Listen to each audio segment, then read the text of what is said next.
기업들이 새로운 제품을 발표할 때에 가장 공들여서 하는 것이 바로 이름을 짓는 것, 네이밍이라고 하죠. 브랜드의 이름을 짓는 것입니다. 이 제품의 그 이름은 그 제품에 대한 첫 인상과 이미지를 결정하는 것이기 때문에 어떤 이름을 짓는지에 따라서 제품이 성공할 수도 있고 또는 실패할 수도 있는 것입니다. 핸드폰이 처음 나왔을 때요, 제가 기억을 하는데요. 지금 또 제 머리에 남아있는 그 제품명이 두 개가 있습니다. 지금은 망한 회사이긴 하지만 현대전자에서 나왔던 핸드폰이 있는데요. 제품의 이름이 걸리버입니다. 걸면 걸리는 걸리버. 이렇게 브랜드 네이밍을 해서 홍보했던 기억이 있고요. 삼성은 지금은 뭐 갤럭시라는 브랜드를 쓰고 있지만 그 예전의 브랜드가 뭡니까? 애니콘이라고 하는 거죠. 언제 어디서나 걸리기 때문에 애니콘. 브랜드 네이밍을 너무 잘한 것 같고 그 이름만 들어도 아 이게 어떤 제품이구나 하는 것을 알 수 있는 그런 이름의 역할을 잘 보여주는 그런 네이밍이었습니다. 우리 예수님께서는 아시아의 7교회에 편지하시면서 말씀하시면서 자신의 이름을 계시하고 계십니다. 아무런 의미 없이 뜻 없이 7교회를 바라보시면서 자신의 이름을 알리지 않으셨습니다.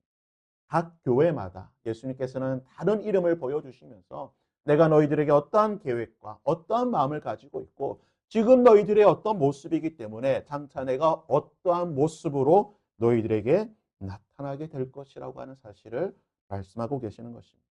오늘 말씀을 통하여서 교회된 우리에게 우리 각자의 삶 가운데에 예수님은 어떠한 말씀으로 어떠한 이름으로 나타나고 계시하고 계신지를 오늘 말씀을 통해서 우리의 모습을 조명하며 우리는 어떠한 삶을 살아야 될지를 생각해 보도록 하겠습니다.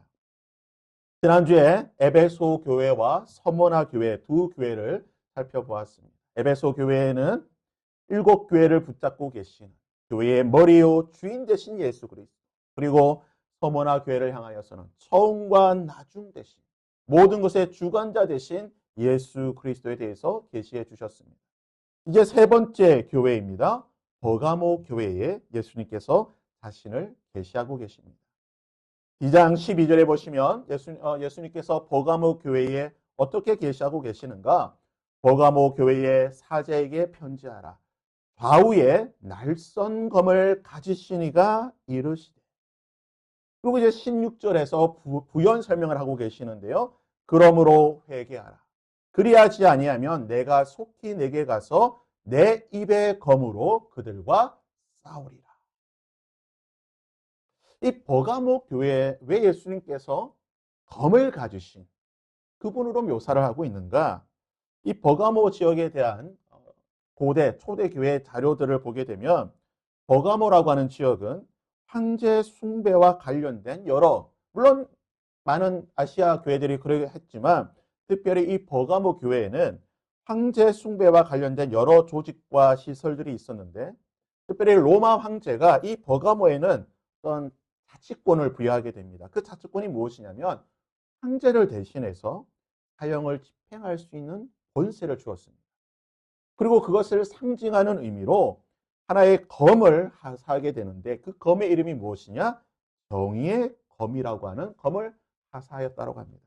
그래서 버가모 사람들은 이 황제가 하사한 정의의 검을 굉장히 자랑스러워하고 우리에게는 황제가 베풀어 준 행사 여탈권을 가질 수 있는 이 검을 가지고 있다고 하는 사실을 굉장히 자랑했다고 합니다. 이런 버가모 지역을 바라보시면서 예수님께서는 내가 좌우의 날쌘 황제가 부여했던 그 정의의 검이 아닌 바로 내가 좌우의 날이 선 검을 가진 그러한 만왕의 왕이라고 말씀하고 계시는 것입니다. 성경에서 보게 되는 이 검, 특별히 예수님께서 검을 가지고 있다고 하는 이 사실은 성경 여러 곳에서 다양한 의미로 쓰이고 있는데요. 마태복음 10장 34절에 보면요. 예수님께서 이렇게 말씀하십니다. 내가 세상에 화평을 주러 온 줄로 생각하지 말라. 화평이 아니요. 무엇을 주러 왔다고 하십니까? 검을 주러 왔노라. 예수님의 사역의 특징이 무엇이냐? 나는 너희들에게 화평을 주러 온 것이 아니라 나는 너희들에게 검을 주러 왔다. 내가 던지는 이 검으로 인하여서 너희들에게는 화평이 끼어질 것이고 도리어 부모와 자식이 서로 부딪히게 될 것이고 가족이 부딪히게 될 것이고 너희 공동체의 사람들이 서로 부딪힘으로 말미암아 그 공동체의 평화가 깨어지게 될 것이라고 예수님께서 말씀하고 계신 것입니다. 계속해서 에베소 6장에 보시게 되면요. 사도 바울은 우리가 무장해야 될 영적인 그런 여러 전신 갑주에 대해서 설명하면서 머리에서 발끝까지 우리의 방어구를 설명하고 난 뒤에 마지막으로 우리가 손에 들 검에 대해서 이렇게 말씀하고 계십니다. 성령의 검, 곧 하나님의 말씀을 가지고 성령 하나님께서 우리에게 검을 주시는데 그 검이 무엇이냐? 그것은 말씀의 검이다. 이 말씀의 검이 이 말씀이 의미하는 것이 무엇이냐? 히브리서 4장 12절부터 보게 되면요. 성령의 검, 예수 그리스도께서 주시는 말씀의 검의 능력이 무엇이냐에 대해서 이렇게 설명하고 있습니다. 하나님의 말씀은 살아있고 활력이 있어 좌우의 날선 어떤 검보다도 예리하여 혼과 영과 및 관절과 골수를 찔러 쪼개기까지 하며 또 마음의 생각과 뜻을 판단하나니 지으신 것이 하나도 그 앞에 나타나지 않음이 없고 우리의 결산을 받으실 이의 눈앞에 만물이 벌거벗은 것 같이 드러나리라. 이상의 말씀들을 한번 정리해 볼까요? 좌우의 날선 검을 가지신 예수 그리스도. 그 검을 우리에게 던지시는데 그 검으로 인하여서 우리에게 화평이 아니라 우리 가운데 깨어지고 분열이 일어나게 될 것이라고 말씀하시고 그 말씀의 검의 역할이 무엇이냐? 우리의 모든 것을 찔러 쪼개고 우리의 마음의 생각과 뜻을 판단하고 만물 앞에 우리의 모든 것을 드러나게 하는 역할을 하게 될 것이다.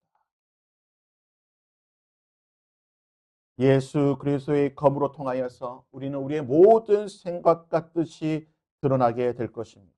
이로 말미암아 우리 속에 있던 모든 불법과 불의가 드러나게 된다. 무슨 말입니까? 화평할 수가 있습니다. 어떤 화평입니까? 거짓된 화평입니다. 서로를 속이는 거예요. 서로가 서로에게 다가갈 때에 서로 속에 있는 그 음흉한 생각들, 그런 악한 생각들을 숨기고 서로가 서로에게 그냥 거짓된 화평과 평화를 줄 수 있다라는 겁니다. 그러나 예수 그리스도의 말씀이 우리 가운데 나타나게 되면, 우리 마음속에 찔리게 되면 그 모든 생각의 더러움들이 드러나게 될 것이고 깨어지게 될 것이고 그로 말미암아 거짓된 평화가 깨어지게 된다.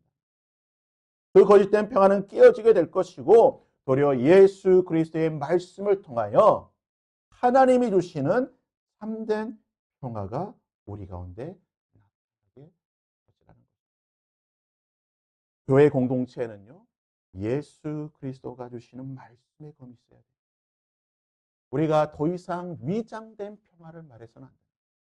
서로가 서로에게 위장된 표정과 속임수와 거짓으로 평화인 것처럼, 화평한 것처럼, 아무 문제 없는 것처럼 그렇게 생활해서는 안 된다는 거예요.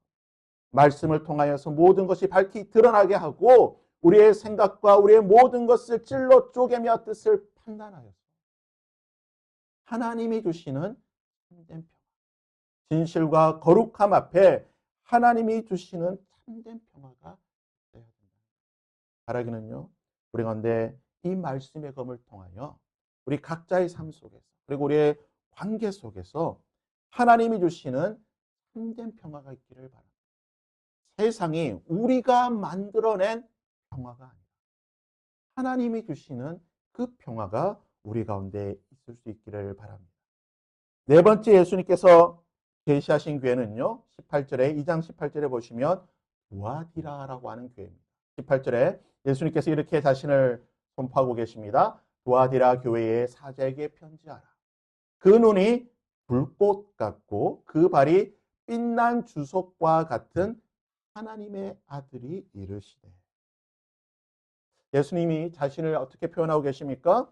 그 두 눈이 불꽃 같고 그 발이 빛난 주석 같고 눈에서부터 발까지 온 빛난 광채로 둘러싸인 계십니다. 문학적 표현이나 또는 우리가 여러 예능의 프로에서 보게 되면요, 이 두 눈을 아주 좀 부릅뜬 그런 모습들을 눈동자가 이글이글거린다, 불타오른다, 불꽃 같다라는 그런 표현을 쓰게 됩니다. 제가 어렸을 때 봤던 드라마인데요. 중국 그 대만 드라마인데 판관포청천이라고 하는 드라마가 있어요. 그 드라마를 보시면요. 그 주인공의 판관포청천, 이제 재판관이죠. 그 얼굴 기억하십니까? 혹시 보시면요. 어, 이마에 상처가 있고 그 눈이 어떻습니까? 아주 부리부리합니다. 그 눈앞에 서 있으면 어떠한 거짓도 말할 수 없고 어떠한 속임수도 말할 수 없을 것 같은 그런 아주 그냥 부리부리한 눈으로 불꽃 같은 눈으로 죄인들을 사람들을 심판하며 신문하는 그런 장면들이 기억이 납니다. 우리가 사람을 처음 만나게 되면요. 사람의 눈을 보게 되죠.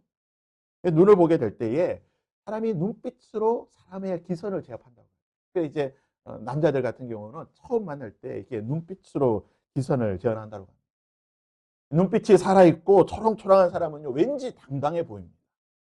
그리고 그 앞에 왠지 뭐라고 할까요? 좀 숨기거나 이런 모습을 생각할 수가 없습니다. 근데 반대로요. 눈빛이 흐리멍텅하고 초점이 없고 그러면 어떻습니까? 무시하는 거예요. 그냥 별 볼 일 없는 사람이고. 예수님에 대해서 뭐라고 말씀하고 계십니까? 그 눈이 불꽃.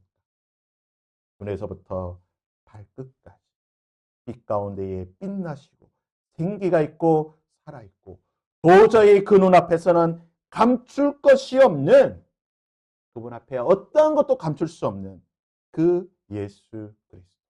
그분이 어떤 분이라고 말씀하고 계십니까? 19절은 이렇게 표현하고 있습니다. 내가 내 사업과 사랑과 믿음과 섬김과 인내를 알오니 모든 것을 알고 있다는 것입니다. 이런 하나님에 대해서 시편 139편에서는 이 하나님에 대해 이렇게 표현하고 있습니다. 여호와여 주께서 나를 살펴보셨습니다. 그 불꽃 같은 눈으로 나를 살펴보셨으므로 나를 아시나이다. 주께서 나의 앉고 일어섬을 아시고 멀리서도 나의 생각을 밝히 아시오며 나의 모든 길과 내가 눕는 것을 살펴보셨으므로 나의 모든 행위를 익히 아시오니 여호와여 내 혀의 말을 알지 못하는 것이 하나도 없으시니. 우리 하나님 예수 그리스도 불꽃 같은 눈을 가지신 그 예수 그리스도 앞에 숨길 것이 감출 것이 없다라는 것입니다. 그러기에 종교개혁자 칼빈은 이러한 표를 내걸었습니다. 오람돼요. 저희 모교인 고려신학대학교의 교훈입니다. 오람돼요. 하나님 신전 의식. 하나님 앞에서 숨길 것이 없다는 것. 그 눈앞에 어떤 것도 감출 수 없다는 것입니다. 우리는 사람의 눈을 속일 수 있습니다. 우리가 직장에서 관계 속에서 가정에서 만나는 사람들에게 사람의 눈을 속일 수가 있습니다. 때로는 표정으로 말로 여러 것들을 통하여 우리는 속일 수 있습니다. 그러나 우리는 하나님 앞에 결코 어떤 것도 속일 수 없습니다. 여러분 이 말씀은 우리에게 경고의 말씀이자 위로의 말씀이 되는 거예요. 하나님 앞에 숨길 수 없기에 우리는 언제나 하나님 앞에 두렵고 떨림으로 서야 됩니다. 나의 생각, 나의 계획, 나의 말, 나의 모든 것을 아시는 그분 앞에 우리는 두렵고 떨림으로 서야 되는 것입니다. 그와 함께 나의 모든 것을 아시는 나의 말과 나의 생각뿐만 아니라 나의 모든 처지를 알고 계시는 나의 안고 일어섬을 아시는 그분은 나의 상처와 나의 아픔과 나의 고통과 나의 좌절과 나의 모든 눈물을 알고 계시고 나를 가장 잘 알고 계시기에 나를 가장 깊이 위로해 주는 분이십니다. 불꽃 같은 머리에서 발끝까지 빛나시는 그분 앞에 우리가 주 앞에 설 때 벌거벗은 우리는 주 앞에 두렵고 떨림으로 서야 될 것입니다. 나를 아시는 그 주님께서 히옷으로 나를 입혀주시고 나를 위로해 주시고 나를 새롭게 깨끗하게 만들어 주실 것입니다. 우리 가운데 이런 예수 그리스도가 나타나기를 원합니다. 나의 모든 것을 아시는 주님 나를 새롭게 하여 주시고 나를 깨끗하게 하여 주시고 나를 회복시켜 주시고 나를 위로하여 주옵소서. 다섯 번째 자신을 계시하신 교회는요. 사대 교회입니다. 3장 1절에 보게 되면요. 사대 교회의 사제에게 편지하라. 하나님의 일곱 영과 일곱 별을 가지시니가 이르시되. 이 사대 교회에 계시하신 예수 그리스도가 무슨 모습입니까? 하나님의 일곱 영과 일곱 별을 가지신 분. 에베소 교회에 말씀하신 그 예수님의 모습과 상당히 유사합니다. 에베소 교회에 말씀하신 예수 그리스도는 교회의 주인, 교회의 머리, 교회의 중심 되신 예수 그리스도이십니다. 특별히 4대 교회에 말씀하고 계신 하나님의 일곱 영과 일곱 별을 가지신 예수 그리스도. 그분은 가장 완벽하고 완전한 교회의 머리가 되신 분이시라는 거예요. 저 하늘 대예루살렘 교회의 머리 되신 예수 그리스도. 우리가 장차 올라갈 저 천국에서 그 영원한 하나님의 새 교회, 그 천상의 교회의 머리 되시고 주인 되신 예수 그리스도. 그런데요, 놀라운 사실은 그 예수님, 교회의 머리 되신 예수 그리스도, 일곱 영과 일곱 별을 가지시니가 어떤 분으로 이 땅 가운데 나타나신다고 말하고 있냐면 3장 3절에 4대 교회에 이렇게 말씀하십니다. 내가 도둑같이 이르니 어느 때에 내가 이를 넣을지를 내가 알지 못하리라.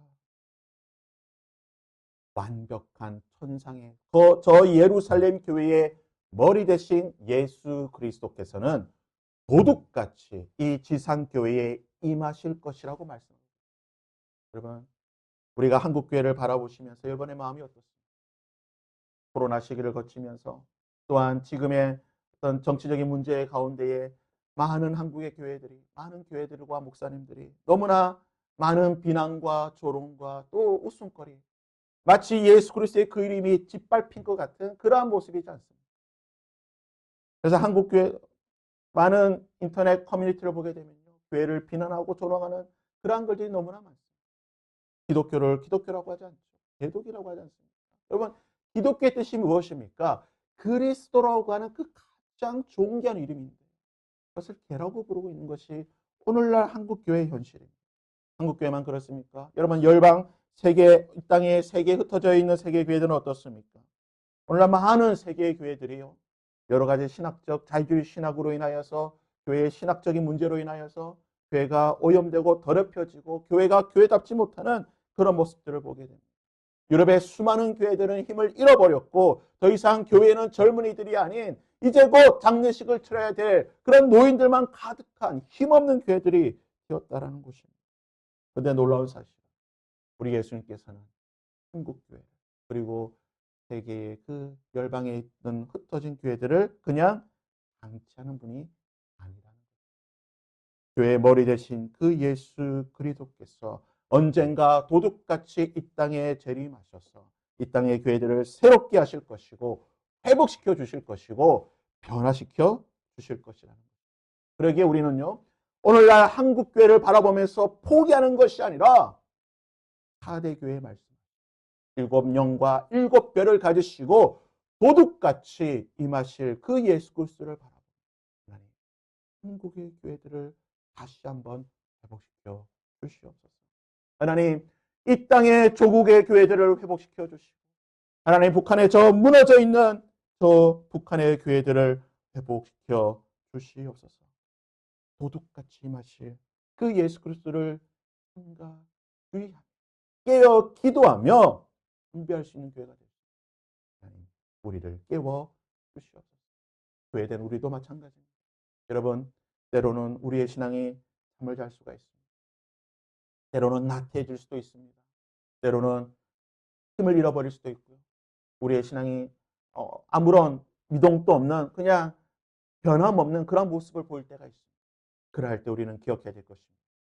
도둑같이 임하시 교회의 머리 되신 저 천상의 완벽한 완전한 교회의 주인 되신 예수 그리스도께서 저 하늘의 영광을 가지시고 이 땅에 곧 오실 것입니다. 깨어 기도할 수 있는, 경성하여 기도할 수 있는 우리가 될 수 있습니다. 나 자신의 교회가 될 수 있도록 우리는 나아가야 될 것입니다. 여섯 번째, 자신을 계시하신 지역은요, 빌라델피아 교회입니다. 3장 7절에 예수님께서 이렇게 말씀하고 계십니다. 빌라델비아 교회의 사제에게 편지하라. 거룩하고 진실하사 다윗의 열쇠를 가지시니 곧 열면 닫을 사람이 없고 닫으면 열 사람이 없는 그가 이르시되. 필라델비아 교회를 바라보시면서 예수님께서 말씀하신 자신인 어떠한 예수 그리스도입니까? 다윗의 열쇠를 가지고 열면 닫을 사람이 없고 닫으면 열 사람이 없는 그 다윗의 열쇠를 가지시고, 이 다윗의 열쇠, 곧 천국의 문을 여는 이 열쇠에 대한 오해들이 있습니다. 특별히 천주교는 이 열쇠를 누가 가지고 있다고 말합니까? 마태복음 16장의 그 베드로의 고백을 통하여서 이 베드로에게 주신 천국의 열쇠가 교황에게 주어지고 2000년 동안 교황과 교황을 통해서 지금까지 교황에게만 이 천국의 열쇠가 있다. 그래서 가톨릭의 교황의 모든 것이, 교황이 결정하고 판단하는 모든 것이 천국으로 들어갈 수 있는 열쇠가 된다라고 천주교는 말하고 있는 것입니다. 하지만 이것은 잘못된 해석입니다. 열면 닫을 사람이 없고 닫으면 열 사람이 없는 다윗의 열쇠, 곧 천국의 열쇠, 구원의 열쇠는 누가 가지고 계십니까? 본문의 말씀처럼 예수 그리스도, 그분만이 가지고 계십니다.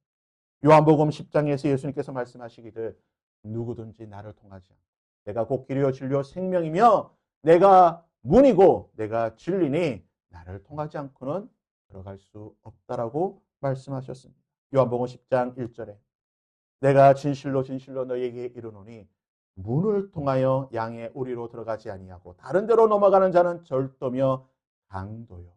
9절에 내가 문이니 누구든지 나로 말미암아 들어가면 구원을 받고 또 들어가며 나오며 보를 얻으리라. 우리에게 유일한 구원의 문은 예수 그리스도 그분뿐입니다. 예수 그리스도 외에 우리는 구원의 문이 없습니다. 우리에게 열려있는 그 어떤 문도 없습니다. 예수 그리스도 외에 열려있는 모든 문은 사단의 문이요 지옥의 문이요 거짓의 문입니다. 여러분, 오늘 수많은 이단들이 한국교회를 어저태고 있습니다. 신천지를 비롯하여 하나님의 교회, 이름도 알 수 없는 수많은 이단들이 내가 구원의 문이다. 나를 통해서만 갈 수 있다. 이만희를 통해서만 갈 수 있다. 누군가만을 믿어야지만 우리 교회에 와야지만 갈 수 있다라고 하는 거짓된 문들을 활짝 열어놓고 있다는 사실을 기억하시길 바랍니다. 예수 그리스도, 내가 문이다. 천국의 문 다윗의 열쇠를 가진 자는 오직 예수 그리스도밖에 없다는 것. 때로는 이 사실이 너무나 배타적으로 들릴 수가 있습니다. 아니, 어떻게 구원을 받는데 기독교밖에 예수님만 믿어야 구원을 받을 수 있느냐? 불교도 그 나름대로 수행하고 묵상하고 착하게 살고 다른 종교도 구원이 있지 않느냐? 이렇게 말하는 자들이 여전히 많이 있습니다. 우리가 전도를 하고 또는 직장 동료들과 기독교 여러 가지 이야기를 하다 보면요. 너희 기독교 너무 독선적이지 않느냐? 너무 배타적이지 않느냐? 어떻게 너희들만 구원을 가지고 있느냐라고 말하기도 하겠지만 그러나 어쩔 수가 없습니다. 왜요? 예수님의 말씀이기 때문에 내가 문이다. 나만이 이 문을 열 수가 있고 나만이 이 문을 또 한 가지 기억해야 될 것은 문은 열릴 때가 있는 것이고 닫히는 때가 있다라는 것입니다. 주님이 구원의 문을 닫으면 열 자가 없습니다. 구원의 문이 열려 있을 때 그 문으로 들어가야 되는 것입니다. 우리에게 구원의 문이 열려 있습니까? 여러분의 삶 속에 하나님께서, 예수님께서 구원과 회개의 문을 열어주고 계십니까? 여러분, 열려 있을 때에 들어가시길 바랍니다. 나에게 회개의 문을 열어주실 때에 그 문으로 들어가셔서 회개의 영을 받으시고 하나님 앞에 회개에 참여하시고 사죄의 은총을 받아야 됩니다.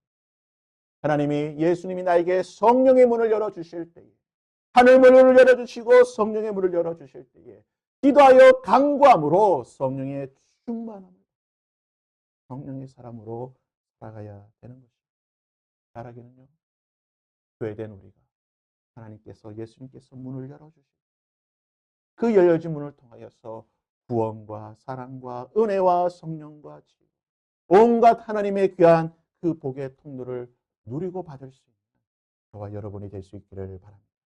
마지막 일곱 번째 예수님께서 말씀하신 교회는요, 라오디게아 교회입니다. 3장 14절에 예수님께서 이렇게 말씀하십니다. 라오디게아 교회 사제에게 편지하라. 아멘이시오. 충성되고 참된 증인이시오. 하나님의 창조의 근본이시니가 이르시되. 마지막으로 예수님은 라오디게아 교회에게 자신을 무엇이라고 계시하고 계십니까? 아멘이시오. 충성되고 참된 증인이시오. 창조의 근본이시니가. 예수님은 자신을 창조주로 계시하고 계십니다. 예수님은 진실로 창조주가 되십니다. 성부 하나님과 성자 예수님과 성령 하나님, 삼위일체 하나님은 태초에 천지를 창조하셨고 그 말씀이 육신이 되어 태초부터 계셨던 그 말씀 예수 그리스도께서 때가 되어 이 땅에 육신으로 임하셔서 피조물이 되셔서 우리를 위해 십자가에서 죽으시기까지 사랑하여 주시고 창조주 되신 예수 그리스도라는 사실을 기억해야 될 것입니다. 창조의 근본 되신 예수님께서는 아멘이 되신 것입니다. 마지막이 되신다. 창조의 근본이 되신 예수님께서는 종말의 심판자가 되시는 것입니다. 창조 때 만물을 창조하신 그 예수 그리스도께서는 마지막 심판의 날에 하나님의 말씀으로 충성되게 참되게 이 땅을 심판하실 분이시라는 것입니다. 그러기에 라오디게아 교회에 나는 창조의 근본이요 충성되고 참되게 마지막 때에 심판할 것이니 너희들은 어떻게 하라? 19절에 내가 사랑하는 자를 책망하여 징계하노니 그러므로 내가 열심을 내라. 창조의 근본 되신 예수님께서 우리를 사랑하시기 때문에 지금도 우리를 책망하고 계시고 징계하고 계시며 우리가 회개하기를 기다리고 계시는 분입니다.